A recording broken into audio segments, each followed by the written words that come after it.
In Harry Potter and the Philosopher's Stone, we learned that the wand chooses its master, but have you ever wondered how it does it? Well, in today's video we'll be taking a deep dive into wand lore and see if we can figure out if and how the wand chooses its witch or wizard. But first, let's define exactly what it is that a wand does. A wand is the object through which a witch or wizard channels his or her magic. It is made from wood and has a magical substance at its core. For instance, phoenix feather, unicorn hair or dragon heartstring, and are of varying wood lengths and flexibilities. The wand will behave differently depending on what kind of wood and what kind of magical substance the wand possesses. For instance, according to Garrick Ollivander, the wood type acacia is a very unusual wand wood, which I have found creates tricky wands that often refuse to produce magic for any but their owner, and also withhold their best effects from all but those most gifted. So each type of wood and core will react differently, and likewise each type of core will produce a different kind of magic.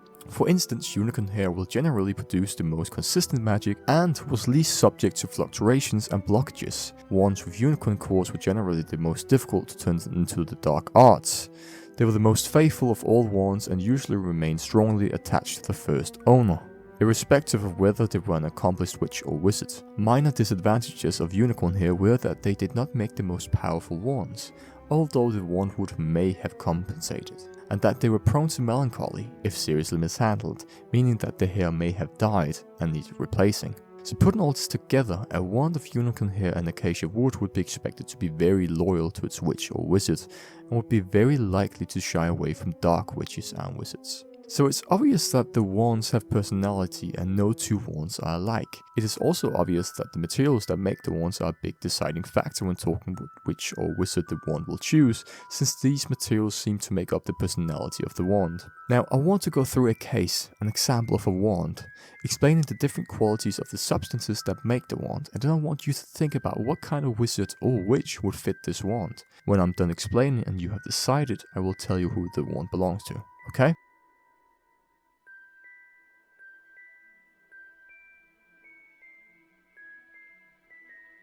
Alright, so this particular wand is 10 inches and 3/4 long. It was made of vine wood and possesses a dragon heartstring core. Mr. Ollivander, one of the finest wand makers in the world, says this about a vine wood. Vine wands are among the less common types, and I have been intrigued to notice that their owners are nearly always those witches or wizards who seek a greater purpose, who have a vision beyond the ordinary, and who frequently astound those who think they know them best, and near to the core. Dragon heartstrings produce wands with the most power and are capable of the most flamboyant spells. Dragon wands tend to learn more quickly than other types. While they could change allegiance if won from their original master, they always bond strongly with the current owner. The dragon wand tends to be easiest to turn to the dark arts, though it would not incline that way of its own accord. It was also the most prone of the three cores to accidents, being somewhat temperamental. So I want you to pause the video if you need a few seconds to think, and then start the video again when you're ready with either an exact guess or simply a personality type guess of what kind of witch or wizard this wand belongs to.